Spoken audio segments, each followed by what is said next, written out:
નમસ્કાર મિત્રો, સ્વાગત છે તમારું અમારી ચેનલ ગુજરાત ન્યૂઝમાં।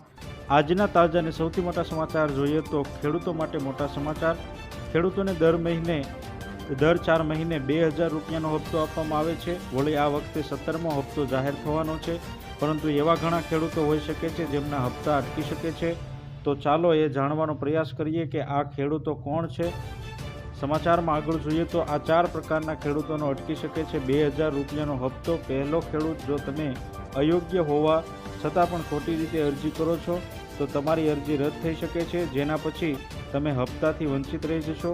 આ યોજના સાથે ખોટી રીતે જોડાયેલા લોકોની ઓળખ કરવામાં આવી રહી છે।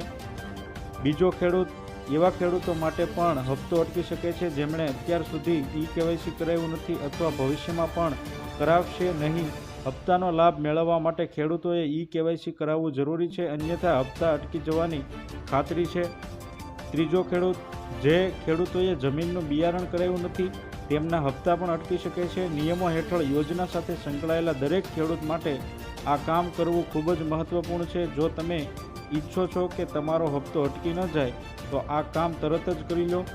સમાચારમાં આગળ જોઈએ તો ચોથો ખેડૂત, જે ખેડૂતોના આધાર કાર્ડ તેમના બેંક ખાતા સાથે લિંક નથી। જો તમે અરજી ફોર્મ ખોટી રીતે ભર્યું છે, તમારા દ્વારા આપવામાં આવેલ આધાર નંબર ખોટો છે, તમારા દ્વારા આપવામાં આવેલ બેંક ખાતાની માહિતી ખોટી છે વગેરે, તો આવી સ્થિતિમાં પણ તમે હપ્તાથી વંચિત રહી શકો છો। સમાચારમાં આગળ જોઈએ તો પોલીસ ભરતી બોર્ડનો કાર્યક્રમ જાહેર। ગુજરાત પોલીસ ભરતી બોર્ડ પીએસઆઈ અને એલઆરડીની પરીક્ષાનો કાર્યક્રમ જાહેર કર્યો છે, જે મુજબ 30 એપ્રિલ સુધી પીએસઆઈ અને લોકરક્ષક માટે ઉમેદવારો ઓનલાઈન અરજી કરી શકશે। ત્યારબાદ 7 મે સુધી ફી ભરવા માટે છેલ્લી તારીખ જાહેર કરી છે। તો વય મર્યાદા અને શૈક્ષણિક લાયકાત પાછળથી પૂર્ણ કરતા ઉમેદવારો પણ અરજી કરી શકશે। ઉલ્લેખનીય છે કે ઓગસ્ટ કે સપ્ટેમ્બર મહિનામાં ઉમેદવારો અરજી કરી શકશે। આ ભરતીની નવેમ્બર કે ડિસેમ્બર 2024માં શારીરિક કસોટી લેવાશે, જ્યારે જાન્યુઆરી 2025માં શારીરિક કસોટીનું પરિણામ આવશે। બિન હથિયારી પીએસઆઈની લેખિત પરીક્ષા જાન્યુઆરી કે ફેબ્રુઆરી 2025માં યોજાશે।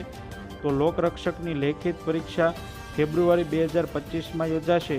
પરિણામની વાત કરીએ તો પીએસઆઈની પરીક્ષાનું ઓગસ્ટ અને લોકરક્ષકની પરીક્ષાનું પરિણામ એપ્રિલ 2025માં જાહેર થશે। સમાચારમાં આગળ જોઈએ તો અંબાલાલ પટેલની આગાહી, આવતીકાલથી ગુજરાતના કેટલાક ભાગોમાં પ્રી મોન્સૂન એક્ટિવિટી સાથે વરસાદની શરૂઆત થવાની શક્યતા છે। હવામાન નિષ્ણાત અંબાલાલ પટેલે આગાહી કરી છે કે 12 થી 15 એપ્રિલ વચ્ચે આંધી, વટોળ અને ગાજવીજ સાથે વરસાદ પડવાની શક્યતા છે। બપોર બાદ પ્રી મોન્સૂન એક્ટિવિટી શરૂ થવાની શક્યતા છે। 16 એપ્રિલથી રાજ્યના ભાગોમાં ગરમીનું પ્રમાણ વધશે।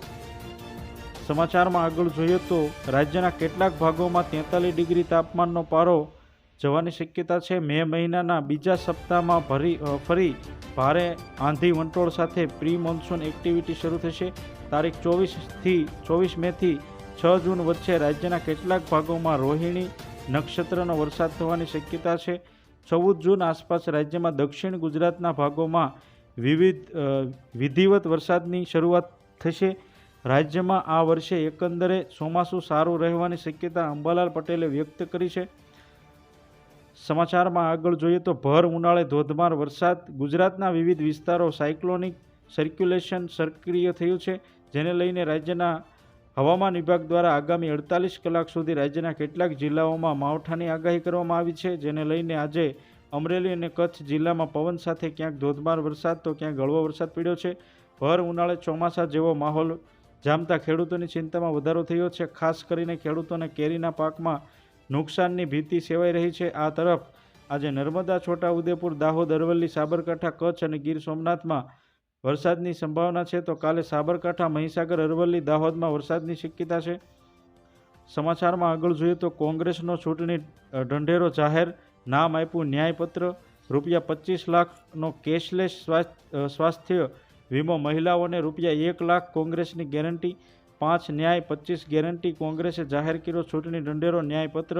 મહિલા, શ્રમિકો, યુવાનો, ખેડૂતો અને લઘુમતીઓ માટે ન્યાયનો વાયદો, અનામતની 50% મર્યાદા દૂર કરવાનું વચન, મનરેગા વેતન ₹400 કરવા, લઘુમતીઓને કપડાં, ભોજન અને ધર્મની સ્વતંત્રતા આપવા ખાતરી, જમ્મુ કાશ્મીર અને પૂર્ણ રાજ્યનો દરજ્જો અપાશે। લોકસભા ચૂંટણી માટે કોંગ્રેસે હવે ગરીબ મહિલાઓને વર્ષે ₹1 લાખ સહાય તથા ખેડૂતો માટે દેવા માફી સહિતની 25 ગેરંટીઓ આપી છે. આથી જો તમે અમારી ચેનલમાં નવા છો તો અમારી ચેનલને સબસ્ક્રાઈબ કરી લેજો, જેથી તમને અમારા નવા વિડીયોની માહિતી મળતી રહે.